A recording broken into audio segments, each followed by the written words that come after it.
I'm Michael Sean Harris, and you're listening to Mike's Moment of, a weekly podcast in which I, along with my guests, share our various interests in moments of inspiration, truth, life, technology, culture, and more. I hope you're entertained and informed, and that you feel inspired to join me again and again in my moments of.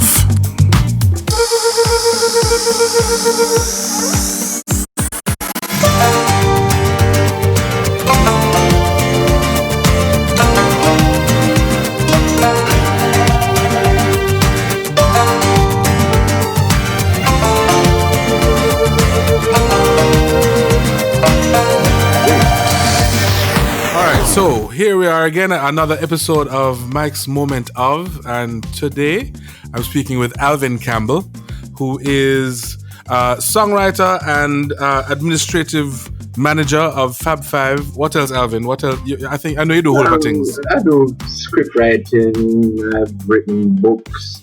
Written speeches and plays and all kind of stuff. But I really love entertainment, in particular music, and I like facts and figures. I like doing research.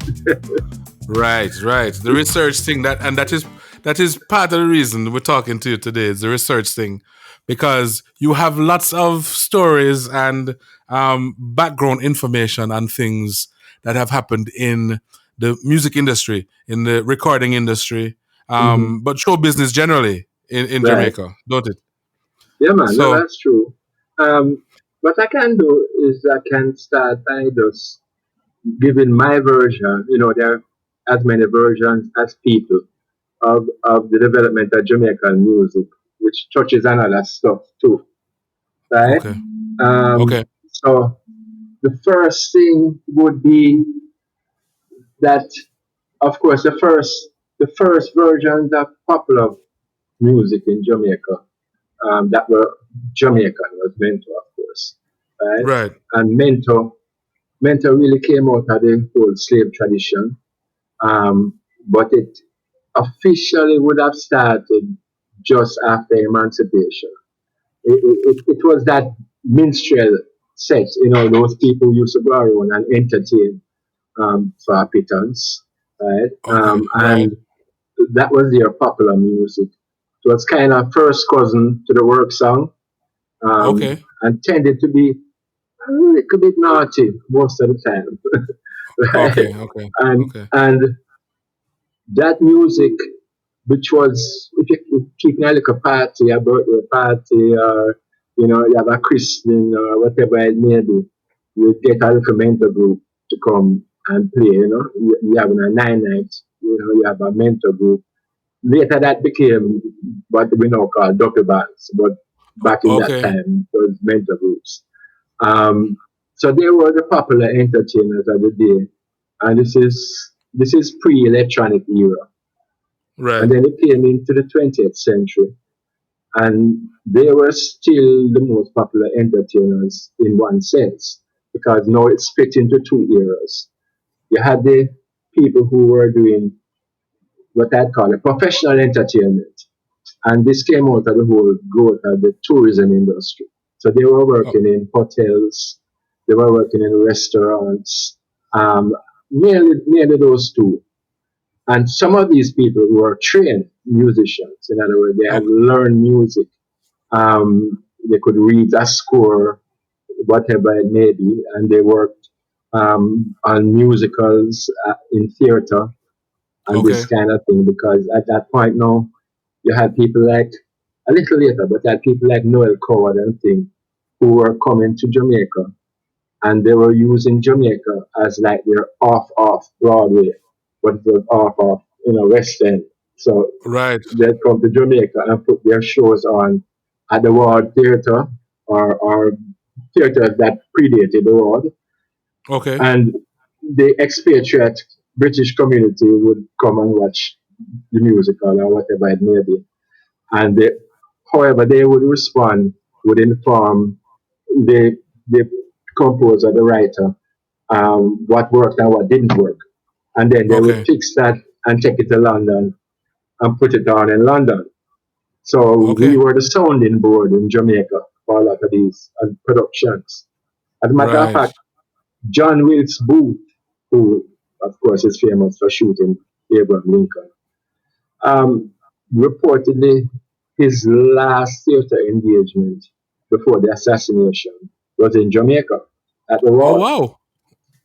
No, this is kind of a little strange because whereas what I'm telling you is accurate, um, what happens is that we don't really know if he came here to perform. We know that he performed, but we don't know if he came here to perform. And by the way, when Okay. I say at the Ward, there wasn't a Ward Theatre at that time, but it was the same property, and there Oh, was I a see. theatre Okay. there before the Okay. modern Ward was built.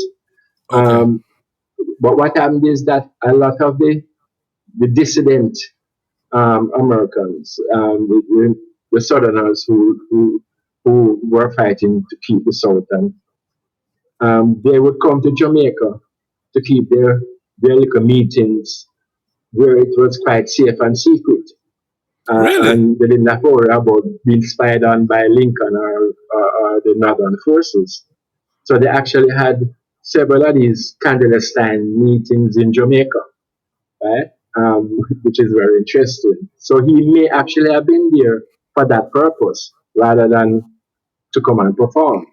But he did perform, went back up and then shot Lincoln. Just, Okay. one of those strange but true facts. What? I mean, when you say perform, what was he was an actor? He was a Yeah, man. musician. What was he? Yeah, man. John Wilkes Booth was a well-known actor, big name Okay. actor. Okay. So he performed in a it might I'd never heard of those meetings being of people of the Confederates coming to yeah, Jamaica to man. have meetings. It was quite common. It wasn't Jamaica alone. They did similar things in I think the Bahamas, Okay. but Jamaica was a quite common place for them to come and do this. Um, and then no, what happened is that of course when you came into the 20th century, you had these two set of musicians, the mentor musicians who were the popular people with the populist, they were the ones that the average man on the street was listening to and cheering for. They were the Pipes Cartel of the day, right? And then Okay. you had the more professional musicians who would work at Myrtle Bank and hotels and in high class restaurants and that kind of thing. Okay. Hmm. And a lot of those people got actual training in music.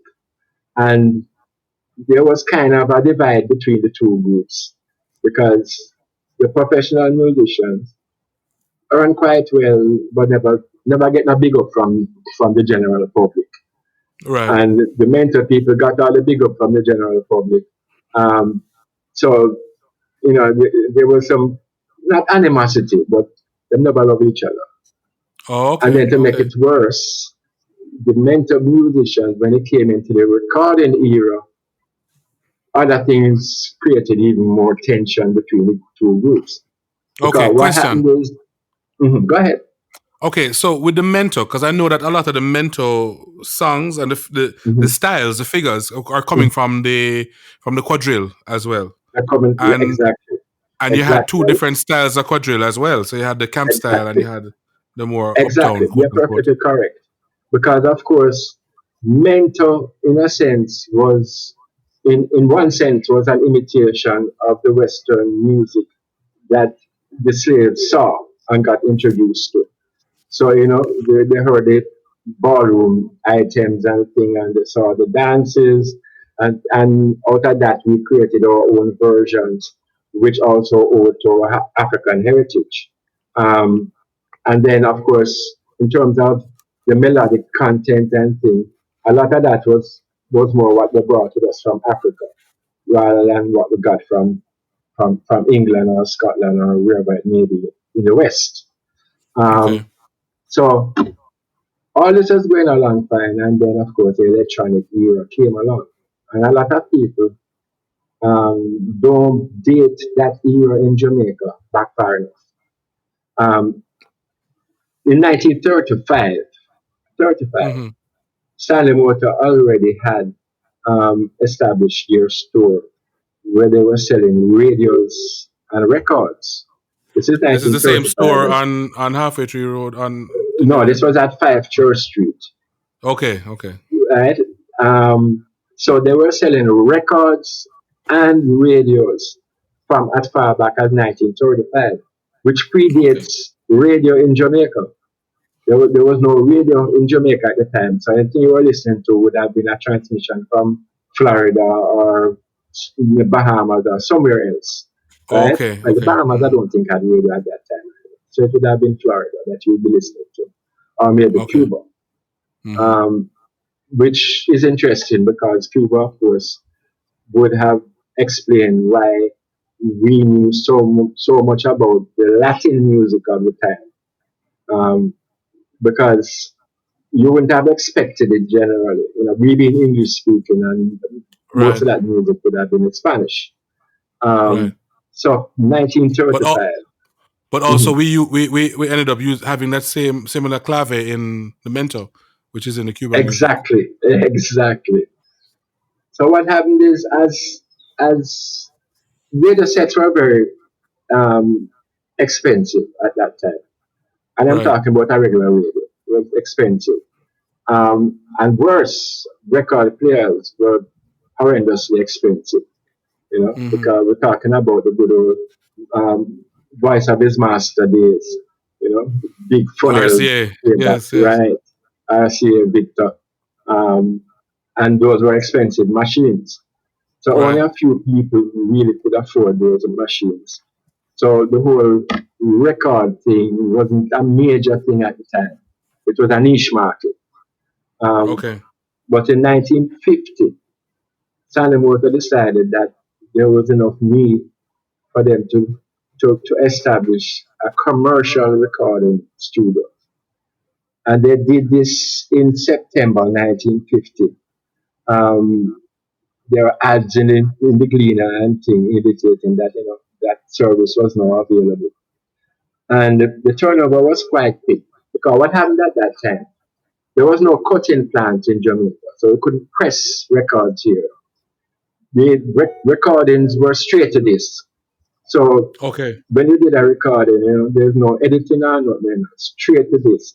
If the Okay. bass man too loud, you have to step back, right? Right. If the trumpet too soft, you have to come closer. And it was natural balance all the way. One microphone for the entire group. Band, singer, backup singer, percussion, everybody, right? Um, and then that recording would go straight to disc. That disc now would be sent to England or on a few occasions Florida, but mainly England, sent to England where they would make a stamper from that disc.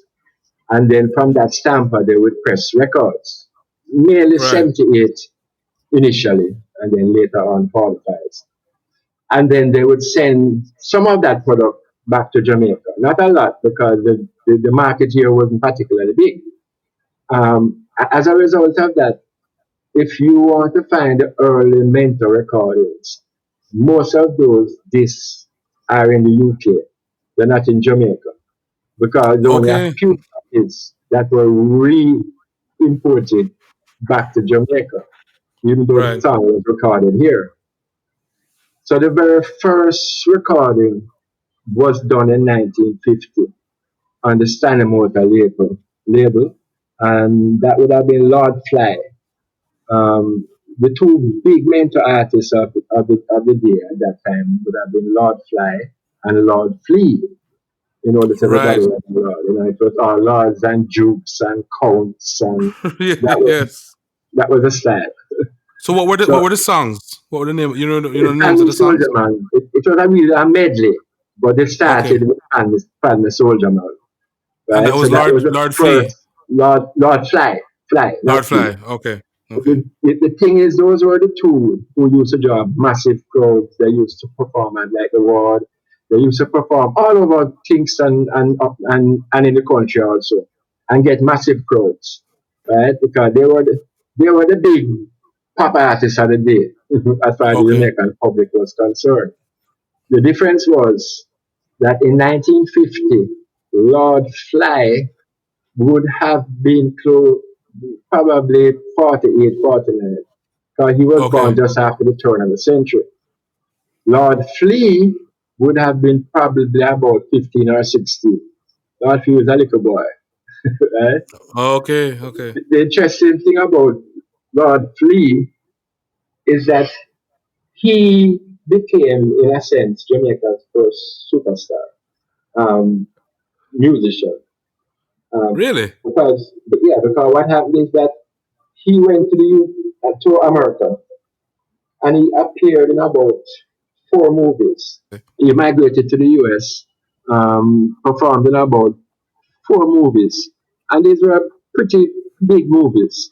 What You year know, was this? What years? What? this What? would this would have been in about 19, probably 54, 55 that he Okay. migrated, right? And so his role. So I mean I'm gonna have to ask these questions. Was he mixed race or was he? Because I mean with the United States, what roles was he playing in those movies? No man, like I said, he played himself. Oh, So okay. he So he actually was the performed his superstar Lord own Flea. songs, Okay. right? Okay.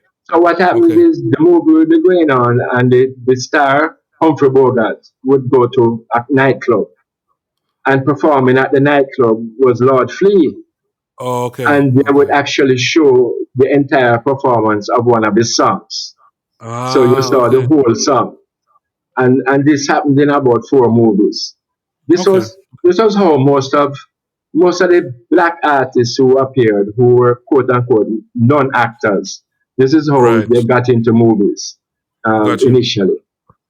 And he did Naughty Little Flea, which is of course quite a naughty song, but also extremely popular. And did his album, Naughty Little Flea. And the interesting thing about that album is that technically, in one sense, that was the first million selling album. Because what happened was For the Jamaica first or for the official, US? mhm, the first official million selling album was Harry Belafonte's Calypso, right? Which was Well, recorded, I think, in either 57 or 58. okay. Harry Belafonte had, I think, 2 albums named Calypso, that early one and a later one. But Lord Flea's album, Not a Little Flea, ended up selling 1 million copies by about 1965. So it took like 10 years to reach 1 million copies. Whereas Okay. Harry Belafonte sold 1 million like within 3 or 4 months. So Harry Okay. Belafonte was the first to reach 1 million. But Lord Flea's Not a Little Flea actually was recorded before and predates the Harry Belafonte recording. Oh, okay, I So, see. so in a Okay. sense, he can claim to be the first to do a million selling album. Not to sell a Mhm. million, but to create a million selling album. Right. And people First have to recorded million understand, selling album. Yeah. mhm, people have to understand that Harry Belafonte's album was not the first million selling album by a Jamaican. It was the first million selling album in the history of music. No album had sold 1 million before that. Is Which that is why right? to this which is why to this day Harry Belafonte is so massive. Right. He Right. created the million selling album, the first to do it. Right. Right? Lord Flea unfortunately died very young. Just because he was poised to be Harry Belafonte before Harry Belafonte. But Mm. but he died. I think he had something like asthma or diabetes or some chronic Okay. disease. and, Okay. and, and he died from that at a very early, young age. In the meantime, back in Jamaica, you had all of these professional musicians who wanted to record. The problem was recordings were not cheap. I mean, the studio itself wasn't that expensive, but then to send the disc now to England or Florida, which is the closest place, to get the stamper made get the thing mastered and send and make copies and send back to Jamaica was quite an expensive proposition. Yeah, yeah. So the average musician never have that kind of money to do something like that. It had to go through a producer.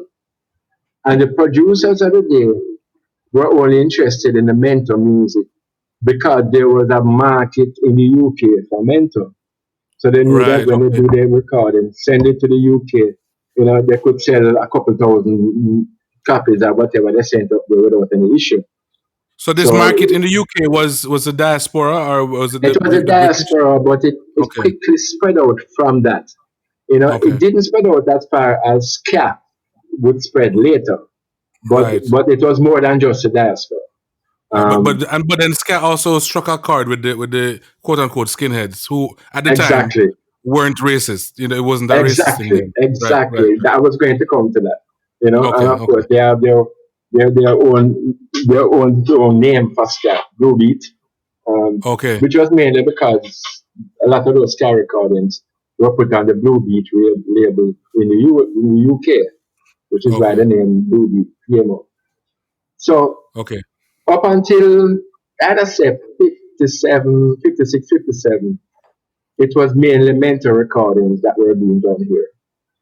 And then around that time, we started to do some of the, what you'd call the Jamaican soul music, for want of a better term. So, you had people like Jiving Juniors, which was Derek Harriott, and others coming in, and doing their versions of the R&B music. Because the Okay. R&B music was becoming quite popular because of the development of the sound systems, right? Which is Right. another story that was so complex. So the R&B sound was being replicated, but with our Jamaican twist out here in Jamaica.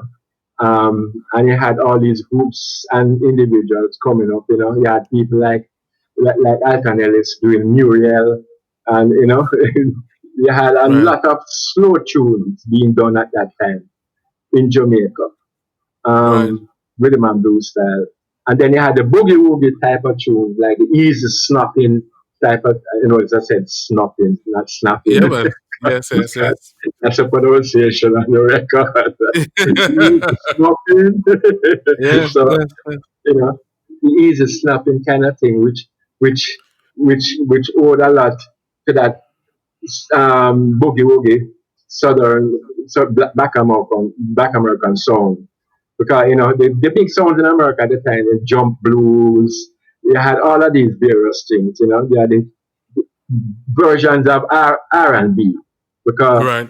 what we call R&B, didn't come into fullness until like the start of the 60s. So Okay. all the precursors to that, which was, depending on the tempo and the style, and if it came from the south or the north of America, would probably have a different group name. So in other Right. words, that was boogie woogie, that was jump blues, that was Mm-hmm. R&B, that was southern soul, that was whatever it might be. Okay. So Okay. that started to become more predominant just about the end of the 50s, 59, 60, and then at that point now, the SCAT was developed. So Ska, Dorsey, so go ahead. Ska for me, so because you spoke about boogie woogie, but Right, I hear a relation with boogie woogie and Ska. I definitely, mean, because it definitely. sounds like a Jamaican version of boogie woogie. Exactly. And a lot of people have tried to define in musical terms what that relationship is. And some people say ska is backwards boogie, right? Emphasis on the other beat, right? Right. Which is how we come to ska. And that's reasonable, but I leave that to more technically adept musicians like yourself, people who Right. know the music into the depths. So the ska started, and I know a lot of people, when they think about ska, they think in terms of the instrumental side of ska. The scatolites, all of that, the instrumental musicians, because there was a Gotcha. lot of instrumental ska. Right. But the instrumental ska did not, and certainly not in Jamaica, dominate ska. Ska was dominated by the singers. Okay. Um, because what happened is, for instance, people don't realize that the Scatolites, the heyday of the Scatolites and all of their original iconic recordings was 1.5 years. 1.5 years. That's a short They, time. very short time. They were recorded in the studio for other people, at Coxon, Studio One, and other studios. But as a group, even though the core members might have performed under various names at various studios, but mainly Coxon, for some time, the Scatolites itself as a brand and as a band only existed initially for about a year and a half. This would be 62, 63. And then, they split up and people went Oh, back. Roland Alfonso had his Supersonics, and other members of the group had their own bands. Some people were working in studio bands. So it was very short lived, you know, very creative, and the output was fantastic, but very short lived. And of course, the fact that Don Drummond, um, had his issues, ended up hmm at Bellevue and all the rest of it, made the whole, that was part of the whole dissolution of Scatolites. okay. And nobody jumped into that opening to continue the dominance of any kind of instrumental scat in Jamaica. Although a lot of it was done in the UK and Europe, I know ska is all over the world. I mean, Right. slightly different versions of ska, but it's hmm all over the world. I've read an article that suggests that there are more ska bands than any other type of pop band in the world because there are So, so so, many ska groups. I so don't know I have accurate a, that is. I have a question for you. So because I mean we started this ska thing, and yeah, the Scatolites was a year and a half, but there are other groups and other people doing things. But Well, how mm, how do you figure that we kind of, because it seems like right now we've kind of just given up on ska, Jamaica, but it's mm, thriving everywhere else. I mean, how do you account for that? but I don't know. I don't know what happened. I think what happened is that in Jamaica we tend to associate music with a time period and a culture. So, in other Okay, words, for us, ska is skin foot pants, right? And the polyester shirt, and okay, everybody wearing black because if you are a bad boy, you wear black. So everybody okay, wearing black, and you have your black hat and all this. That was the ska culture. And if you listen to the ska thing, they sing a lot about rude boys and you know right, right. people on the street who are in conflict with the police So it's and like a this kind of thing. gangster It's like era. exactly that's what it Okay, was. And then what happened now? The main producers of ska at the time, outside of the Coxon, and they were the ones who became most associated with ska, was Prince Buster, right? And um, what's his name? I still remember. Um, shoot, Queen Africa's father. Uh, um, hold on, I remember and tell you. okay, Um, which ironically, Prince Buster used to produce him, but they okay. created this dancehall clash, which was all fake, right? Where the two of them were in conflict with each other, and they had big hits. There was Blackhead Shiny, which Okay, was a reference to Prince Buster because of his mixed race heritage, okay, okay, right? okay. So he was a Blackhead Shiny, but he That'd be wrote all the very songs, that would be and very therefore, mm, very right? politically incorrect at this point in this day and age. Exactly, exactly. Yeah, but he was the one who was writing that song, giving it to the other artists who would sing it, and then he would reply. So one of his big hits, he's singing, "You said it." I am a blackhead shiny, right? Okay. So You Derek know, Morgan is Derek Africa's Morgan. father. That's what I was trying to remember. So it was those two, which was Prince Buster and Derek Morgan, and they were particularly important because their records took off big time in the UK, which created a Okay. market for ska in the UK, that allowed now what I was calling before the professional musicians to get their break. Because they were the Okay. ones who were playing the tracks for these artists. It's not the mentor guys. Right. These were the professional trained musicians who were playing. And at the same time, while all that was going on, even though Prince Buster and Derek Morgan were the dons of ska, they were the biggest hit maker. The biggest hit maker in ska was Tootsie Bird. Tootsie Bird Really? had a ton of ska hits. I mean, I think he had something like 15 or 16 ska number one hits, right? He just used to churn them out like every week. He just throw out another one, throw out another one, And then he had people like the Wailers who had Nice Time and Wings of a Dove and that kind of thing. Right. So a lot of the artists of that era were doing ska and were being successful with ska, right? And before I go past ska, I want to get into to how a lot of this thing developed in terms of like the dancehall, not dancehall Okay. music as we define it now, but the Mm-hmm. dancehall. Now, what happened was back in the 40s into the early 50s, you had all of these kind of haberdashery places downtown Kingston, where Mm-hmm. they would sell pants lengths and curtains and oil lanterns and whatever it may be. Okay. Um, and what the guys found is that if you wanted people to come into your store, one way to attract the people and bring them into your store was using music. So they would get somebody to come and play some music because remember this wasn't the era when you didn't have the option of tape. Right. Tape Right. would have been reel to reel tape that was expensive, and then for you Okay.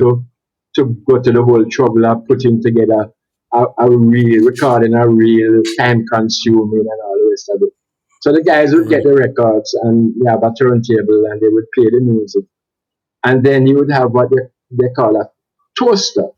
And the toaster would say, you know, coming to Michael Harris's haberdashery, we have Right. khaki on sale, get the best handkerchiefs, blah, blah, blah, and then the music come up again, Right. right?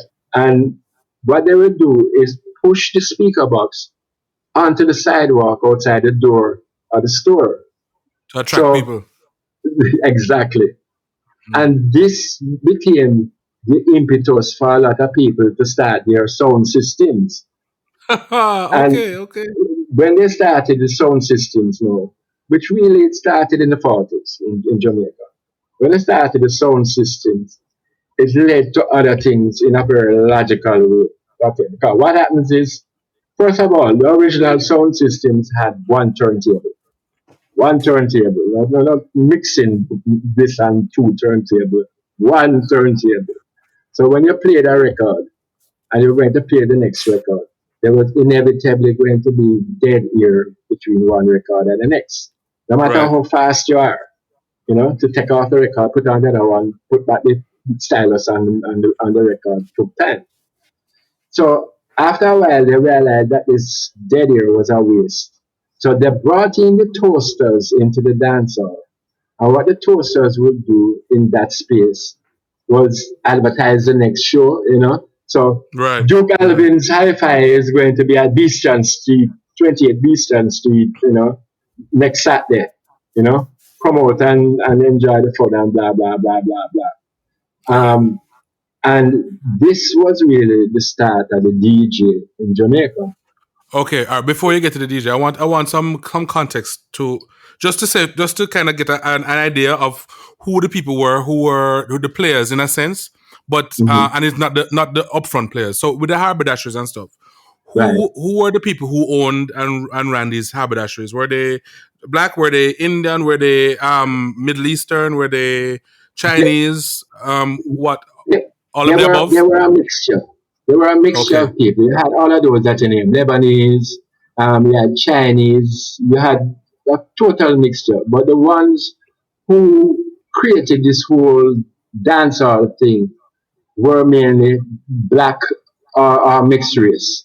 So, in other words, Okay. it's the same people who later became famous as sound system operators and then as studio operators. So, the Duke Reeds, the Cox and Dodds, it's these same people.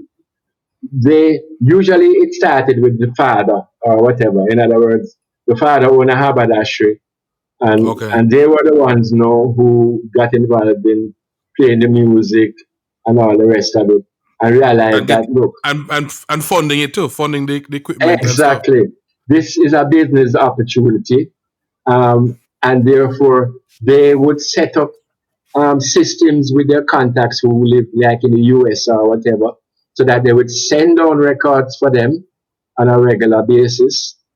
And when I say regular, I mean sometimes you get in a record 6 months, a year behind when it was released in the US. Right. Some songs that hit on the Jamaican charts in 1960 were released in 57 in the States. So, So so I mean, so with the shipping though, because I mean the haberdashery again is tied into shipping goods and stuff exactly, to the country. So exactly, that's how that would work. because they Um, already had to ship in their goods. Something came to me now because of that. Because I mean I've watched some documentaries on the recording industry, even in the US, what the recording Right. industry is, Mhm. and really it is not really about music. It's about selling services, selling other products. Is the music Exactly. that can work with the other products, and it seemed like this was the same thing going on there. Perfectly correct. And the music was really a tool. It was a tool to sell the other things, which Right. were which was where the big profit was, right? Because this all of this kind of predated to an extent the jukebox, which was Right. crucial to the development of music in Jamaica. And the Ah, jukebox okay. really only became popular in, I'd say, the second half of the 50s. Then it really took off in the 60s and it ruled in the 70s, right? Because the jukebox was everywhere. It was ubiquitous. I mean, there was a jukebox in every bar, a little restaurant, everywhere. And they would change the offer in the jukebox quite regularly. So what you would Okay. find is that there were some songs that would stay in the jukebox for 10 years. Maybe a Wow. Jim Okay. Reeves or Yes. something Yes. that Of would be course. in the Of course. jukebox for 10 years. But Yeah, then man. you had other songs that were the hit at the time that would come into the jukebox and spend 2, 3 months in the jukebox and then be replaced Okay. by Rotate. whatever is Yes. now climbing the charts. But Right. Right. this was slightly later. Hmm. So the sound systems now, in the development of the sound system, like I said, they realized that if you had a toaster there and the toaster was talking, the dead ear could be killed. So that was one thing which led to the development of the whole DJing culture, Right. and started people like Kingston and Machuki and people like that very early. Okay. But at the same time, there was a technological development. What happened is, for instance, and this was a little bit later, the whole reverberation unit thing. Hmm. Every sound system now bought a reverberation unit. This was like mid 60s, maybe a little earlier. They And this all was like had their a what? A reverberation. spring reverb? What kind of reverb was Spring it? reverb. It's Okay. very important that it's a spring reverb Right. because what happened was what they found. What used to happen with the big sound system, like a King Tubby's, for argument's sake, they would play in these places where you had, 3-story buildings and you're playing in a courtyard between buildings. Um, it reminds you of the story of Cool Herc later, right? Yeah, man. And Yeah, and man. what they would do, they would put the steel horns on the top floor, pointing down into Oh, the courtyard.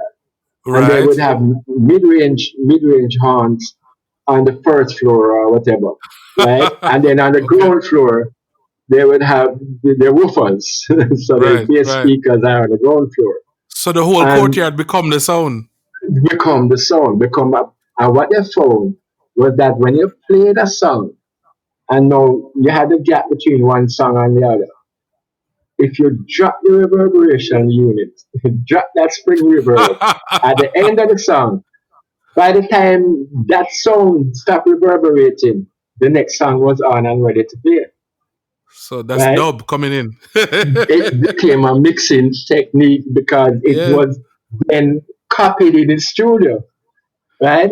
And then what happened is they went a step further because they realized that if you're dropping the spring reverb and you have your woofers and thing up, you're going to blow speakers because this is what would Okay. happen. Right. Because the crossover systems were very rudimentary if they existed at all, right? Mm-hmm. And and they were losing speakers to damage, and you keep having to recone and recoil speakers. And they said, no, this can't work. So what they started to do is they took out the bass before the end of the song, and then they dropped the reverb, right? Changed the Ah, thing. And when the next song started, it started without bass because this is how you had set it. And yes, then yes, you yes. turned in the bass. And They get the this drop. became the mixing technique for what we now call dub. So the dub started Right. out the bass and then you ramp in the bass and that was dub. I was ready to Right? save the woofer, save the speaker. Exactly. You kind of want to mash up your speakers. So necessity is a mother of Mother of invention. invention. Yes, Trust me. sir. Right? And Wow. then what they discovered now, when they started to play with that kind of technique in the studio, you didn't have to wait for the end of the recording or the beginning of the recording. So you could drop out the bass in the middle of the song. You could have just voice alone at one point or horns alone at one point.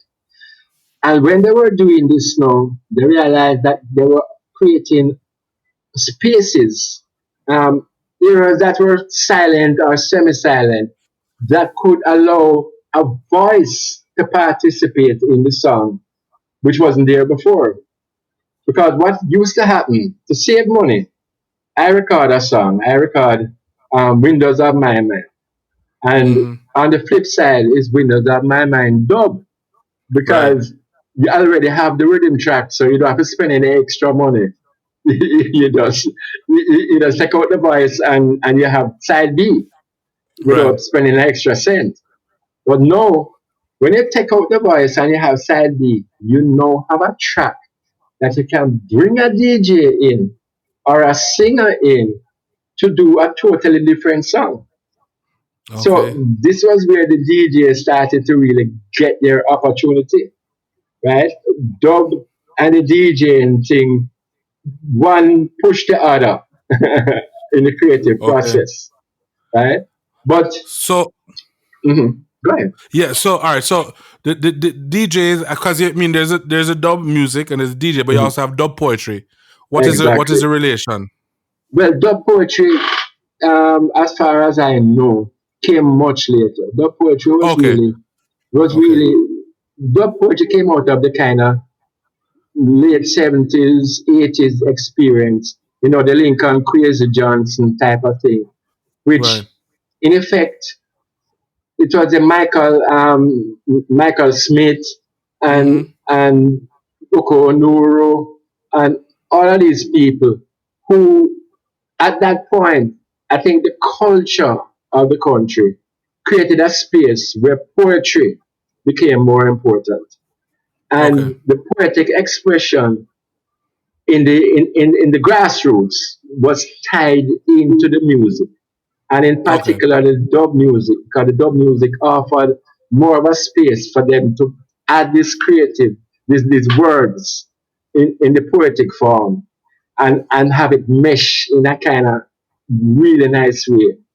So It's the movement which was going on concurrently in the UK and in Jamaica, with the poetry. But that was like a late 70s, early Okay. 80s kind of thing. So, And it but was was also dub? a period when it wasn't just dub poets.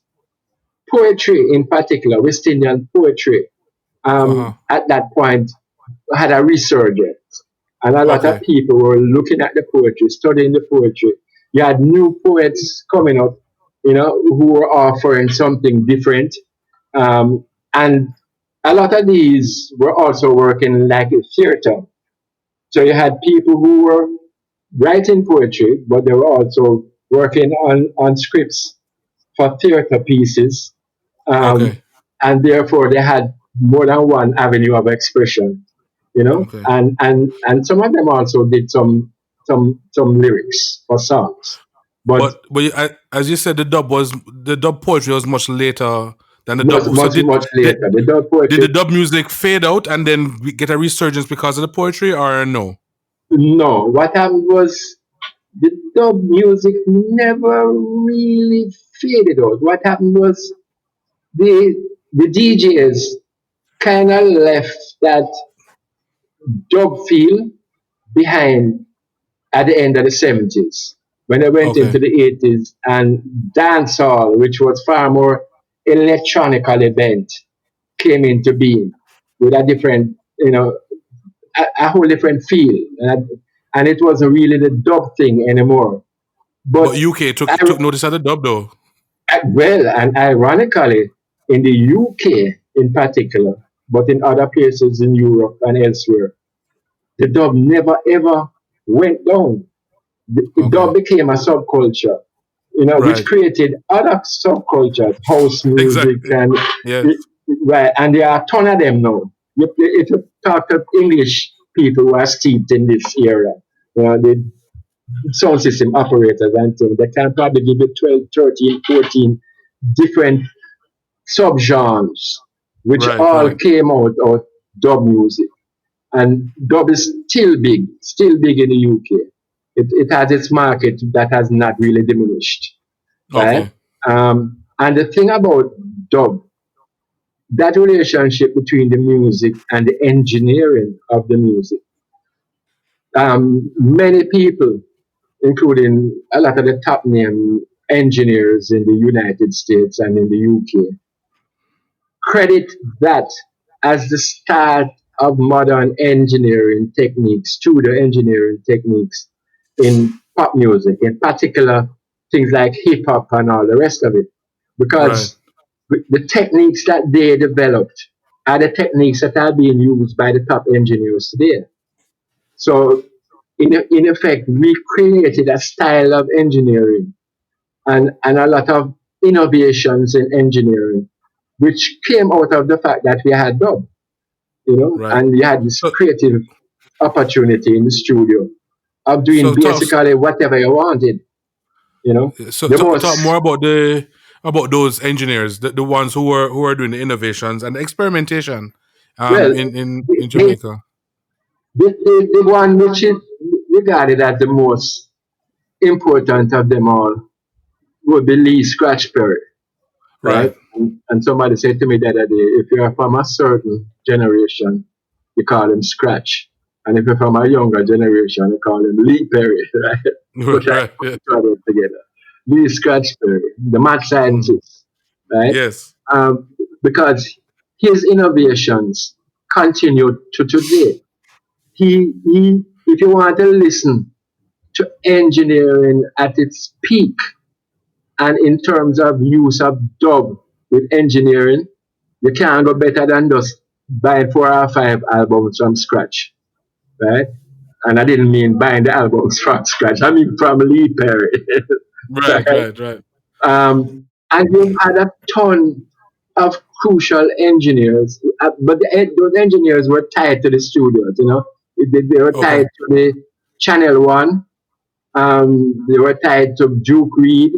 They were tied to Studio One, which is Coxsone, of course, and they were tied to Dynamics. And each Right. of them created their own niche, their own style. That if you knew if you knew the business inside out, you could just listen to a recording that you had never heard and identify who the engineer was. Okay. And then, in a more deep sense, the other crucial engineering team was the team that came out of the King Tubby's set.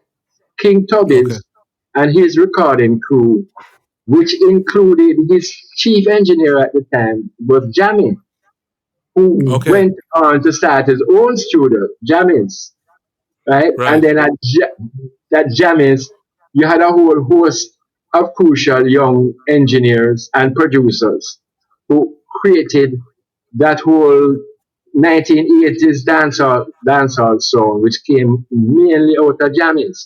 You know, it was Okay. the Steely and Clevey thing. You Yes. know, a host of it. I mean, creative creativity was fantastic. But the thing is, the sound of that studio, for argument's sake, comes mainly out of the fact that you know what the studio was. Everybody knows that if you want to sing and sound good, you sing in your bathroom. That studio is a bathroom. They actually created the studio in the bathroom. Really? The wall tiles, and all the rest of it, which is what gives a bathroom a sound, is what Yes. gave Jammy's studio its sound. People don't realize that, but So that's the that was reality. intentional. That was Yeah, intentional. man, that That was they did. intentional. Okay. It was intentional, but at the same time, of course, it helped that, you know, that would mean that you could save some money too. But it was Right. intentional because they realized that this natural echo chamber, which a bathroom is, Mm-hmm. would create a certain sound, you know. So that's what they did. And of Okay. course, the rest is history as far as jamming is concerned, because they have the most hits in that. I'd say the first decade of dancehall music, you know, Okay. decade and a half. So, Mm. you know, so all of that was going on. At the same time, in terms of the historical development, the crucial thing that happened in about, I think it's about 58, is that Edward Seaga started WIRL, West Indies Records Limited. West Indies Records Limited was the first place that had a pressing plant in Jamaica. It meant Okay. that for the first time, you didn't have to send your music overseas to press it. So you could record, cut a stamper, and press the music right here in Jamaica. And as a result, the whole production thing just blossomed and multiplied. And I mean, all of a sudden, there were tons of producers and tons of labels. The big label in that period was the Times Records, which was really Times Store, which was on Okay. King Okay. Street, Yes. because they were a major distributor of records at the Yes. time, when you know a lot of the record shops hadn't been fully established yet. People would go down to Times Store and buy the records there. So Times Store decided that it was worth their while to create their own label and do their own recordings and distribute it. So that's what they did, and it worked out great for them, you know. Okay.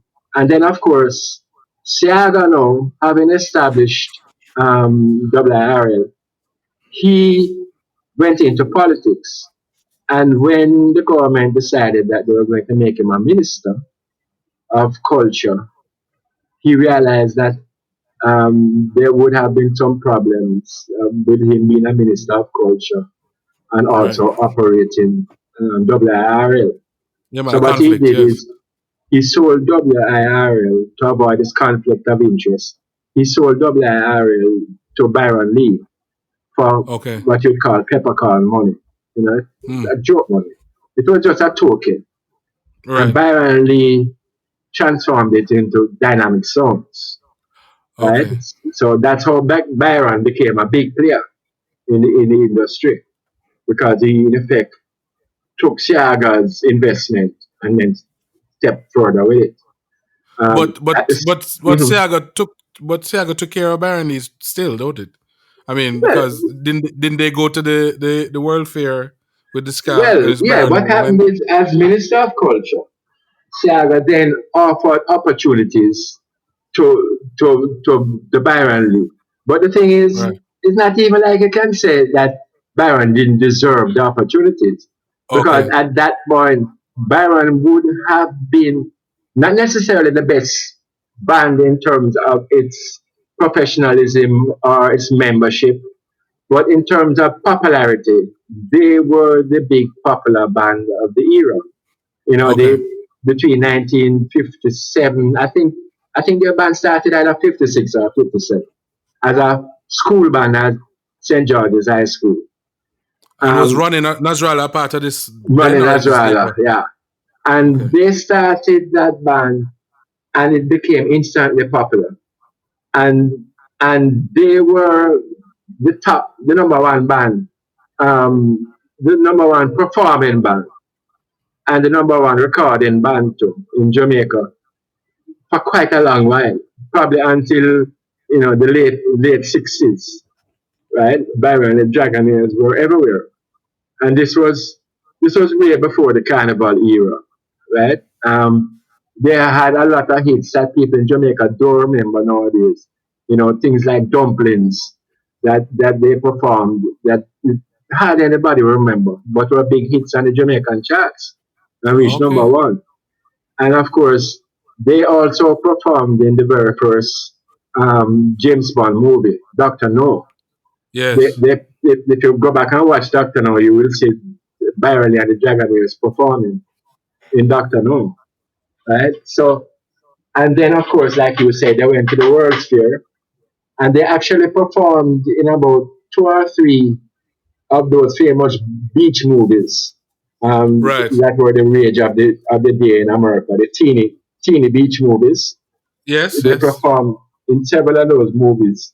And even though what they were performing basically was SCAT, they were kind of built like calypso because as far as Americans were concerned, anything from the Caribbean was calypso. So they Right. made Right. no distinction between mento and calypso. Sky is calypso. Yeah, anything from down here is calypso, right? so I mean, why call it? Harry Belafonte's first album was Calypso, Right. and there was not a Calypso song on the album. There were several mento songs and folk songs, but there was no Yes. Calypso song on the album. So, Mm. Mm. so but that's how it is. Later on, everything from Jamaica became reggae, and Right. that's how it is.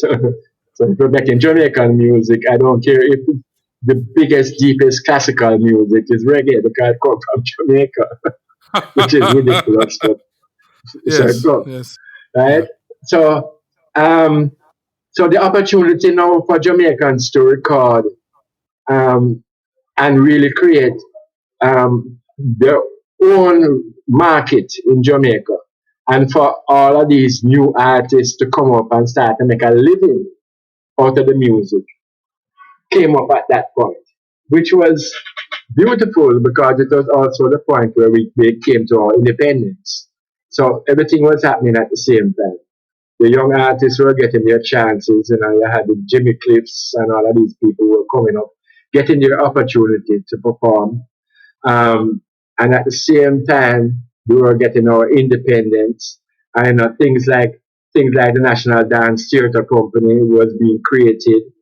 Which started in '63. Um, and you had just this spirit of creativity that that came along with the whole independence thing that Mm-hmm. touched all aspects of the creative arts. Not just performing arts, but whether it was visual art, whether it's a capo or it was a Alvin Marriott who was doing sculpture, or Right. whoever it might be. There was this burst of creativity, which you know led to icons being created. So Right. you had the Miss Lou's and the Randy Williamses in theater, right? And you had all of these other actors who were doing radio dramas and pantomime that came into its own as a more Jamaican thing, And we own pantomime now because now it was all about Jamaica. Because pantomime had started as a replica of pantomime in the UK, Right. which didn't really owe anything to Jamaica. But Miss Lou and others transformed pantomime into what we now recognize as pantomime, Okay. which is a reflection of Jamaican culture and heritage. So that's panto was happening, and at the same time, our sports was taking off at various levels. We had the 48 and 52 Olympic Games where we did extremely well and won gold medals. But of Hmm. course, performing for Britain because we were still British at that time. You Right. know, Right. Right. but the Jamaican people got a fill up out of that, and it was wonderful, and we were all shouting and cheering in the street. Who was alive at that time? I'm not sure when I was here. And and it was just an exciting period, and then so we came into. Go ahead, Michael. so yeah, because I mean, because you're talking about this really this wonderful period of creative output, hmm just across the board. hmm But it kind of died. When did it kind of die down? Was it Okay, early I was '70s coming to that. or You see, okay? what happened is that it started around late 50s into the 60s, and then what happened is that it got a further push when the JCDC was created, and that Right. JCDC was created around 62, 63 too. And this is And then it Siaga got again, a right? further push in 66 when the festival song competition came on board.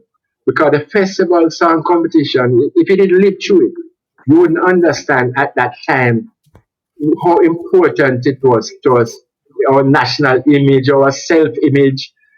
I mean, everybody was just totally into the festival song competition. It was Yes. the number one cultural item for the year, without Okay. question. Okay. And what happened is that at the same time, you had all these competitions taking place in speech, in dance, in theater, in all of these other creative outputs. And and all of that was being pushed by the JCDC. They were at the same time saving a lot of our cultural heritage, things that were in danger of disappearing because the generations who practice these dances, these religious ceremonies, whatever it might be, were dying out. Right. And they saved it because they brought in a new set of people to learn these things, learn maple, learn dinky mini, learn all of these things and keep them alive. And if it wasn't Right. for JCDC, a lot of these things would have been dead years ago, you know. Okay. And then festival song came, like I said. So all of this was fantastic creative period, and that went through probably until about the mid 70s. And then I think what happened is that it suffered from its own success. In other words, there were so many people now. There were so many artists all of a sudden. I mean, visual artists we're talking about. There were so many Mm. sculptors. There were so many ceramicists. Any area of the arts that you could name was almost oversubscribed by the time Okay. you reached 1976, 77. So some people found that it became difficult to actually make a living Right. out of the arts at that point. So some people dropped out and went back into other areas, go back to an accountant, But that kind of that clerk, kind of or whatever it might be. that kind of that kind of felt like now that we found love, what are we gonna do with it? Because I mean, now you have all this, all these Exactly, brilliant artists, and so there was no plan really of what to do once you've exactly. encouraged all of this stuff. You Okay. see, that was a problem. The problem was there was no direction. And one of my pet subjects that, I don't want to beat a dead horse, but the reality is that our the era in Jamaican life, which had the possibility for the biggest financial gains, was Jamaican culture. Whether Yes. it's music, whether it's theater, whether it's dance, whether it's styles and fashion or whatever Right. it may be, there was this gaping possibility of making serious money out of all of this. And although we had people like Tiago who were steeped in the music and the culture and the traditions, although we had people like PJ Patterson, who again, a former manager of the Scatterlights, these people knew this thing inside out. You had people like Portia who know our culture and all. No government ever made a serious attempt to market the Jamaican culture globally. Yes. And that was a total miss as far as I'm concerned. Yeah. Because I've I said the think same if we thing. had done it, we could have avoided a lot of the financial problems that we have had as a country over the years. Because we Yeah. could have made a pile of money. Yeah, I think We could have. they pinpointed ska and eventually reggae, Mm-hmm. and they're still kind of misfiring where that is concerned. They But still are. it was limited in my view. It's a Mm-hmm. limited way of looking at it, because even and you say it's one of your pet things, but this is one of my pet things too. Even things Mm-hmm. like Kumina and Dinky Of Mini and course. those things, Of course. can and still can be Yeah. packaged Yeah. and monetized, and the people who are the originators, or who are the Mm-hmm. perpetuators, can Mm-hmm. make a living off of it, Of and not course. have to suffer. Yeah. And look, you're going to an era now, the social media era and all the rest of it, that offers opportunity that never existed before. But if you go back and look at what existed before that we never take up, I spoke to several of these people. I talk in highest level, prime minister level, and that kind of level. I said, Yes. look, if you put together a Jamaican review, right, that would include dance, theater, music, maybe some comedy, all of these things that we are well known for, right? You know, fashion, whatever it may be, and you put together something like that where you're using, 10 to 12 artists, and you create 4 or 5 of those and send them around the world on world tours. They would be sold out every day, every Absolutely. day. You would never have a problem marketing it.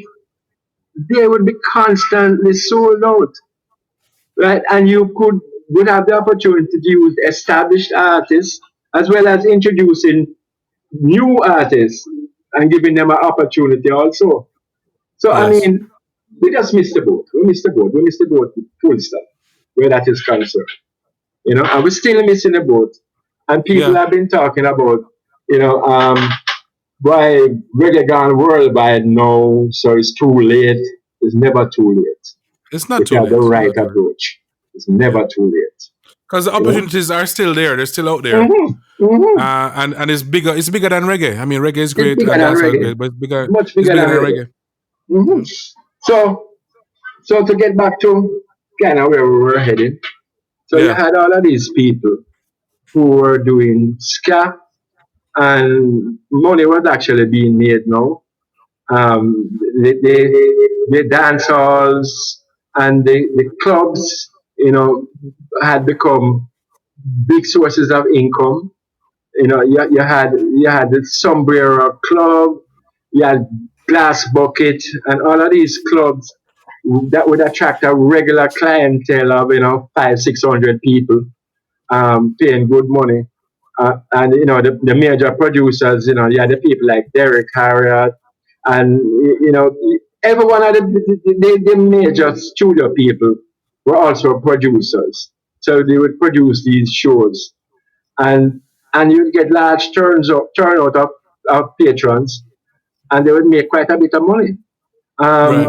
And then it kind of moved because you had a set of people who would play at the downtown venues, You had a set of people who would play at kind of the midtown, halfway tree kind of venues. You had a set of people who were playing at the Mullines Road, that was where Sombrero was and thing, those kind of venues. And then by the 1970s, early 70s, Red Hills Road established itself as kind of the new Beat Street, because Orange Street downtown was known as the original Beat Street because there Okay. were so many record shops on Orange Street. From you leave Parade and going on, it's just record shop after record shop after record shop, right? Okay. And when it wasn't a record shop, it was something aligned to a record shop that had a jukebox inside there or whatever. So they called it Beat Street because anywhere you were on that street, you were listening to music. Music right through. And Hmm. yeah, between there and King Street, upper King Street above Parade, going up, also had a lot of the record shops and things and all the rest of it, and you had the Joe Gibbses and things who were in close proximity. This was around by Retirement Crescent and those kind of places. So Right.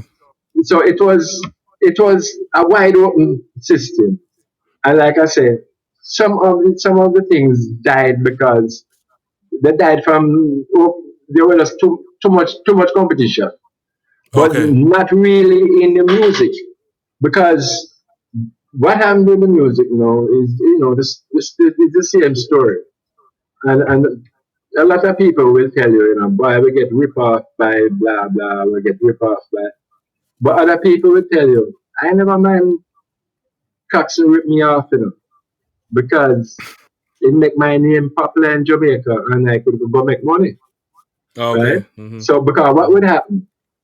The system, the studio system became a system where what would happen is Coxon, for instance, who had the studio one, right, Bedford Road.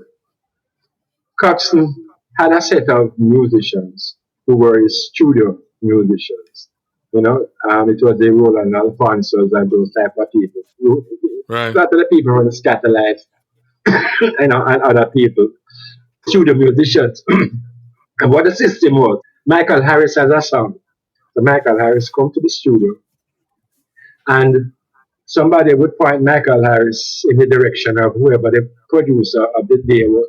And say, sing a song. Michael Harris sing the song. Producer listen to the song, and the producer determine whether he thinks the song has any value or not. If you don't Right. like the song, you say, boy, we have no use for this. If you like the song, you say, all right, sit down, go inside, and in sometimes that's short, that's 15 minutes. They create a track, Okay. right? Because the musicians are right there and In they're house. ready. Yeah. So they, in two tools, they create a track. And then you go back outside and say, come Michael Harris. And Michael Harris go in and then sing the song on his track. And then they say, all right, thank you, Michael Harris. And if there are 20 artists outside in the yard, probably 15 of them get called in to sing a song on the track. So by the end of the day, you have 16 songs on the one track. Okay. And then what Okay. you do, you release the 16 songs. And if two of those songs hits, then Cox make money. Right. No, the other people who sing the other 14 or 15 songs don't make a cent. The two guys who sing the two that become hits don't make a cent from Cox neither. But the song become popular and the song is playing everywhere. So the promoters of shows call them in to perform and pay them. Right. So they are getting their pay from the public performance, Okay. not from royalties from the song. And this was the system for years. And a lot of the artists say, I don't have a problem with it. They didn't mind getting ripped off as long as they were making money in the final analysis. Right. So that was what But was no. happening. But no. But nowadays, I mean, the first person who went in, whose track whose song the track is based off of should make something off everybody who make a money, including. Well, theoretically, but Yes. practically, the guys will tell you, him have nothing to do with creating the track because the track created without even him being in the studio. Him outside. He's outside sitting down while the track is being created. Yeah, but it's based on his I song. know it's not fair. I know it's not fair. Yeah, It's not yeah, fair. yeah. But that's how it was. And then what happened now is that some people started to realize that look, there's money to be made in this thing and we're not making the money. Because the producers are making all the money. And we as Right. artists not making anything. So there was a kind of uprising against this control of the system by the big producers. And Okay. the big producers of the day were Cox and Dodd at Studio One, Duke Reed, um, and Byron Lee at Dynamic. Dynamic Sounds, Mm-hmm. right? So, there was also Sonia Pottinger and there were, other people, Joe Gibbs, whatever, but those were the big three. And Okay. Federal had its own system, but Federal tend to be recording a different set of artists. The Ernest Smiths and Iman Barney, Peter Right. Shervington. It was Mm-hmm. kind of that set that they were recording that had, kind of got earmarked as uptown artists, even though Ah. they might Okay. not have been uptown at all. Right. Um, so the big three, as far as everybody was concerned, was Cox, Duke Reed, and Byron. And I'm sorry, the Whalers, which is what it was at the time, and Mm-hmm. also at some points the Wailing Whalers, decided that they wanted to create their own label. So initially, and I'm not 100% certain on it, but I've been told that they were recording at Coxon. This was in the Wings of a Dove kind of period, nice time. Right. They were recording at Coxon, and Coxon that they said they wanted to create their own label, and Coxon that said, "Okay, you can create your own label as long as I get in the records, I go press and distribute and all the rest of it." So they created Whale and Soul. And Okay. that's not Whale in Soul, but Whale and Soul. And it's just Okay. in apostrophe, Whale and Soul, right? Mm-hmm. Which is where, of course, Whale and Soul got their name from, the group Mm-hmm. singing. So Whale and Soul was their first label. But then they decided that that wasn't good enough. They want a fully independent label where they will record their own thing, distribute their own thing, everything is theirs, right? And so at that point, they created a small acts label. Okay. And the small acts label is important because small acts label's first recording was Small Acts. Mm-hmm. And Small Acts is one of the cleverest songs ever written by Bob Marley. Because what Small Acts is all about, and people don't realize it, Small Acts is about the big three. If you are a big tree, I am a small axe ready to cut you down.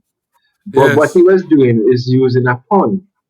In other Yes. words, he knew that people were going to hear big three, big tree rather. So sorry, Right. as in the But plant, patois is the right? same thing. But he's also referring to the big three, which is Duke Yes. Reed, Coxton, and Dynamics, and he's promising them that them going to chop them down. In other words, him will make money more than the big tree can make. And Which, so said. ironically, it didn't happen at the time, but it proved to be Right. 100% prophetic eventually. And you see, the importance of that in the other sense is it shows you have to have historical context in order to understand certain songs, or you miss the boat totally. Poor Mm-hmm. Me Israelites, which was of course a massive hit for Desmond Decker, right? Right. Poor Me Israelites was a hit by accident. In other words, what happened was it happened to be released at the same time of, I think it was the 6 Day War.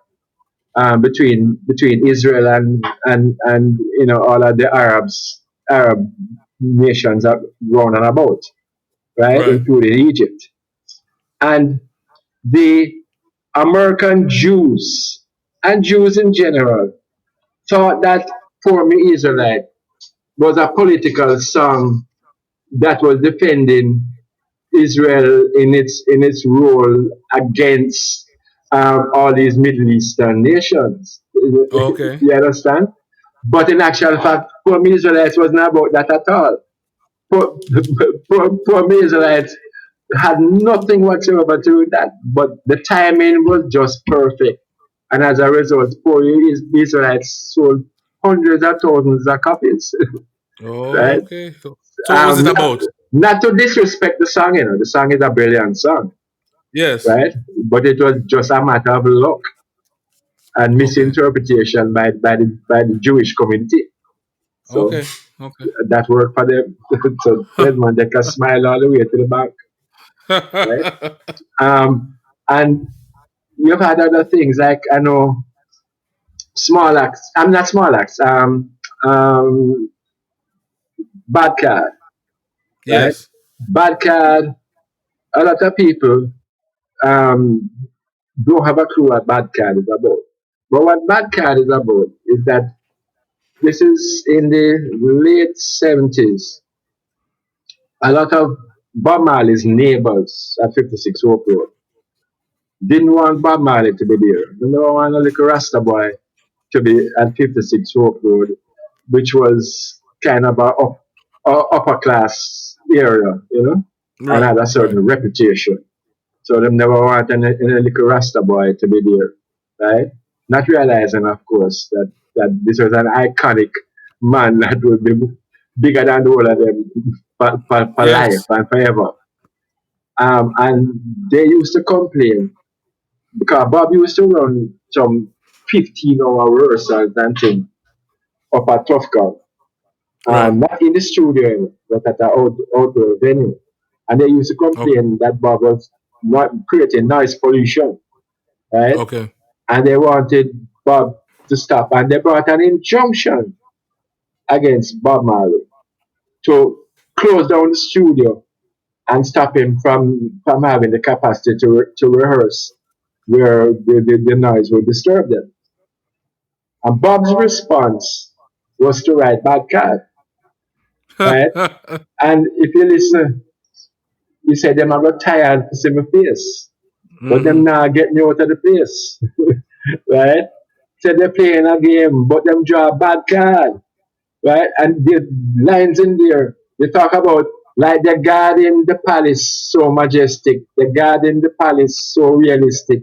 What he's talking Yes. about is the lions that sit atop the gateway to the property immediately in front of Tufcon, which was one of those big rental properties, the expensive apartment buildings. Oh, And it had okay. the lions sitting on top of the gateway, right? Which was ironic. That's a Rasta You right? thing. Right? Yes. So, Yes. the guard in the palace so majestic, the guard in the palace so realistic, but them are got tired to see the face. And Yeah. You then say I now get wanted. me I out of want the to place. disturb. I want I to want to disturb my disturb my neighbors. neighbor. I'm feeling so right. I'm going to turn up my disco, burning the full watts tonight. So that was Bob being defiant, Okay. right? And Okay. that's why he wrote the song. And the song in his nose at them because them can't go court, right? Okay. Okay. And you know, context is always crucially important if you want to get the most out of anything creative. If you, Absolutely. I remember the first time I saw Crossings, which was NDTC's most popular dance ever. And Crossings is really about the transatlantic trade um, in Africans. So it's about the Africans coming over to the New World and then their experiences in the New World. Right. And immediately I sat down and watched it. There was no narration, there was nothing there telling you what you were watching. But every single last person understood every aspect of the story as it unfolded. Because visually, it was just like, this is what is happening, this is what is happening, this is what is happening next. Now they're traveling over from Africa to the New World. Now they're there. Now they're facing discrimination. Now it's lynching and shooting and all the rest of it, and being treated as third class citizens, and and without any value, and racism left, right, and center. And you got the full story without any words pointing you towards the thing, because the context of the dance is what allowed you to understand the story. And Yeah. context is everything in certain situations. So Mm-hmm. you have to understand that when a Vibes Cartel do a song, you have to take the song in the context of where is Vibes Cartel coming from? What is the culture that Vibes Cartel live? How is that different from a Euro who was, four generations, 4 decades earlier, Mm-hmm. and how does that inform how they would look at the music differently, and how the end product would sound different, So all of this, you have to look at if you want to understand things properly. And of Right. course, the the ska went into the dance hall. I mean, sorry, the rocksteady. And the famous story about that is the story of Hopeton Loose. But this wrote, um, take it easy. Take your time, Mm. take your time, take your time. No need to worry. And the problem was, it was written, and the band in the studio wanted to record it SCAT time. Right. So they were take it time, take it time, take it time. No need to worry. Take it easy, take it easy, take it easy. And Upton couldn't get it right because it was too fast. So eventually, somebody suggests that listen, man, let's slow this thing down, because it's not working. Mm-hmm. And when they slowed it down and slowed it down, then it became necessary to create a bass pattern, because the one step bass thing that was prominent in ska, wasn't working. The boom, boom, boom, boom, boom, boom type of bass Yeah. wouldn't work when you slowed it down to that extent. So you created to the doom, doom, doom, doom, doom, doom, doom, doom, doom, doom, doom, doom, doom, right? Which was Yeah. what we call a bass line. And and that became Take It Easy. And a lot of people claim that this is the first Rocksteady tune. Other people say that is other songs, but you can Mm-hmm. never tie these things down totally. Right. Right. And Right. that's where Rocksteady came into being. But there are no music is without boundaries. So in other words, you can't say that the Jamaican music that was recorded between 64 and 69 was Rocksteady. It don't work Right. like that. Because Mm-hmm. Bam Bam, for instance, is beyond all of that classification.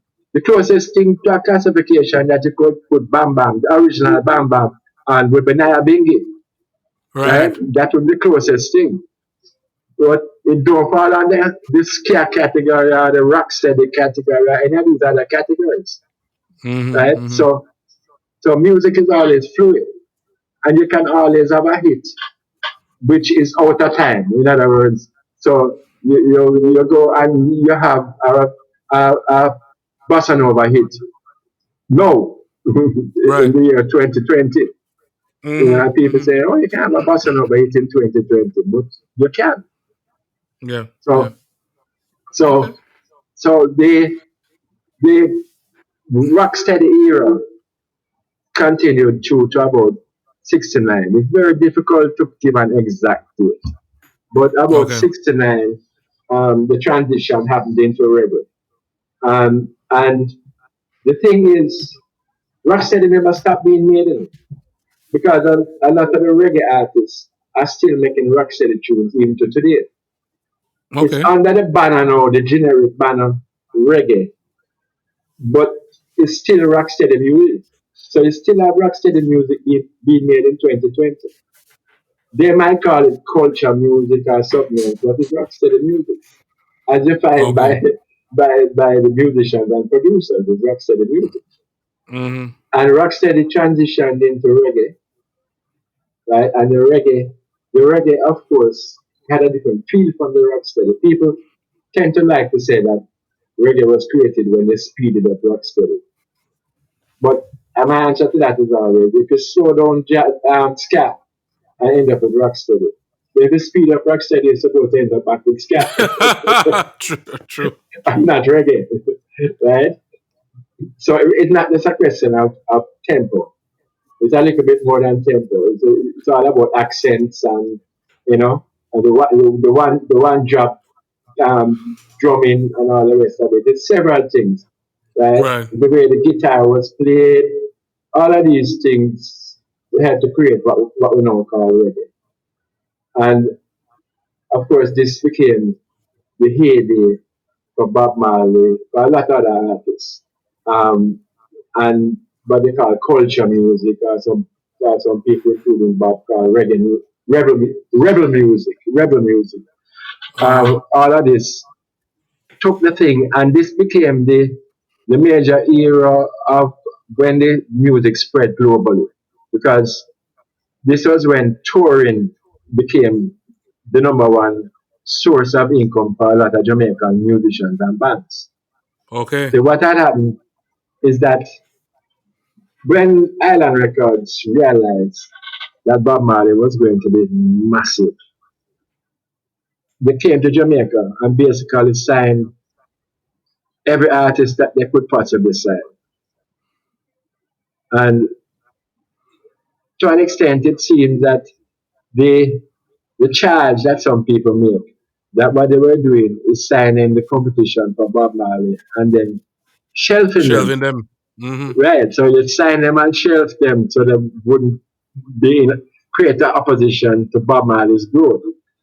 But at the same time, a lot of people earn quite good money out of this whole process because they got a chance to tour. It might not have Okay. been big tours, it might have been club tours and things, but they got a chance to tour. So people like Burning Spear started touring at that point, Culture, a whole host of artists, Israel Vibration, and those people kept touring, and some of them still touring today, Yeah. right? So there was a new potential for earnings for the Jamaican musician, DJs and singers, and that was touring, which was a 70s to today phenomenon. Well, not today because of COVID, but Mhm. you know, Right, right, right. yeah, but and we have tours of different kinds. You have tours where it's small groups, you have tours where it's medium, and you have tours that is they're doing what I call it stadiums. But Right. usually stadium tours are associated with some of the big name artists. I Right. remember seeing, and I won't call the name because I'm not trying to embarrass anybody, a Jamaican group which is a little bit known, not not big popular group, who was on radio talking about their performance in Montreal for 180,000 people or whatever it was. Right? Conveniently forgot to mention that they were hired as an opening act for the opening act for the show, which featured, guess who? The Rolling Stones. Ha. Ha. So, out of that 180,000 people, there might have been 20 who came to see the Jamaican group. Right, right, right. You understand? So we have to be careful about how sometimes we make claims. I will say, boy, Yes, yeah, man, yes. this is our Yeah. success. Because sometimes we're being disingenuous. Sometimes we just lie. Right? And nothing don't go so. Right? Mm. I remember a show. I remember a show in France. I worked on that show. So this one I can talk with surety. This show was in France. It was a Rita Marley was the headline for the show. This was just after Bob had died and Rita had one draw and all them things and big Right. Yeah. international worldwide hit. And everybody wanted Rita. And the producer put on the show. On the show was Lincoln Crazy Johnson. Um, on the show was Lucky Jube, right? Yes. And a host of other artists who were not big name artists at the time, but subsequently became big name artists and were excellent performers. I mean, world class performers. And there was also Rita Marley and Third World. Okay, Right. so we went and we were setting up for Rita Marley, and Third World came along, and Third World said, "Why the setup can't work because it can't accommodate, it don't accommodate their thing." Um, and so I said, "All right, set up, set up for Third World, and we will fit in Rita Marley to work with Third World setup," which is what we did, and other Okay. people accommodated. In other words, Third World setup was nailed down, and then everybody Okay. else accommodated themselves into Third World setup. Nobody don't have a problem so far. And then the promoter said, "Okay, so this is the lineup for the show," and he gave the lineup, and then Third World and Rita Marley were close. And Third World said, "No, that can't work. Third World is the biggest name on the show, so Third World have to close." So, so Rita said, the promoter said, "No way," and Rita said, "No, man, it's cool. Third World want to close. Let Third World close. I don't have a problem with that. And it's not going to affect your bottom line because by that time, anybody paying to come in will already come in anyway." Right. The promoter reluctantly agreed. Everybody come on, everybody perform, everybody mash it, everybody get encores because it was that high level of, high level performances. And the Right. Right. crowd Right. enjoying themselves and all the rest of it. And Rita Marley went on and she did a show and she got about three encores and brought in melody makers with Ziggy and Ting to come and do a little surprise performance. And they performed and then Rita did another 10-15 minutes of encore performance and got another encore thing and then say, "I really have to leave now because we've been on stage too long and Third World to come." And at the time that all of this was happening, this was in a bullfighting arena, right? People don't know that there are bullfighting arenas in France, but they do. This was in a In bullfighting where? arena In France. in Yes. Yes. France, Yes. south Yes. of France. Yeah. Yeah. And it holds probably between, I mean, people were on the floor because there's no bulls in there or whatever. Between the stands and the floor and thing, I figure there were probably 50 to 60,000 people Okay. in this arena, right? At the time that Rita Marley finished performing. I had to go on the road at that point to help a friend with something. So I came back about 20 minutes later. Yeah. And this is about 10 minutes into Third World's performance. And there were 3,000 people there. What? The people had come to see Rita Marley. And Rita Marley Okay. done perform and the people go home. Mm-hmm. Mm-hmm. No disrespect to Third World. In other words, Third World show. I stayed and watched all that Third World show. It was a great show. Right. But that's not what the people came to see. So Okay. once the top bill artists had performed, the people went home. So you have to be careful what you wish for. Mm-hmm. Right? Mm-hmm. Be careful, but there are numerous occasions where I tell promoters you need to realign your show order. There are some Okay. people that you don't want to go on after. You don't want to go on after Joseph Hill and Culture. Well, he's dead Right. now, but you don't want to go on after Barrington Levy. There are some artists you don't want to go on after because they will flop you. No matter how Mm-hmm. big you are at any given time, because these guys perform at an extreme high level, right? And there are people who do the opposite. There are artists who are one name, who, because, especially in the Jamaican context, in Jamaica, we don't care Yeah. what your newest album is. We don't care if you have a number one hit in Germany. What we care about is the song that we love in Jamaica. Exactly. Yes. So if you come and we will buy the ticket to see you, we will pay the money to see you, we will wait all night to see you. But if you're not singing the song we want to hear, we will also stone you off at the stage. Because that's how we stay. You understand? Yeah. And you have a set of artists who what they will do, they come, they have 10 hit songs which are beloved by the Jamaican audience.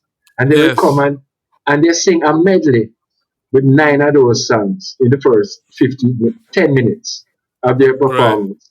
Right. And then they spend the next 40 minutes doing the two newest albums that nobody don't know any of the songs from, right? Yeah, I think CeeLo Green did that.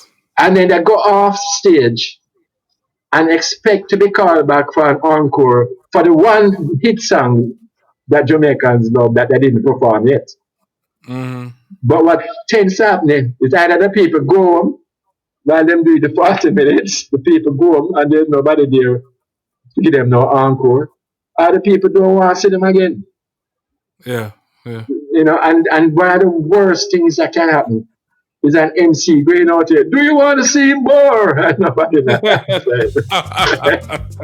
I remember there's an artist who performed at a show, right? And I'm not naming the artist. And the MC goes after the artist bored the audience for 40 minutes. The MC goes and, do you want to see more? And everybody shouts, no. Oh my God. Come in, my boy. I've been that artist for another 15 minutes. Oh boy. And of course that's most embarrassing, isn't it? Most embarrassing. So you know. Yeah. No, but this is great. You have some really cool info in here, and thanks Alvin. I appreciate it. And Michael, no problem. Take care. Blessings.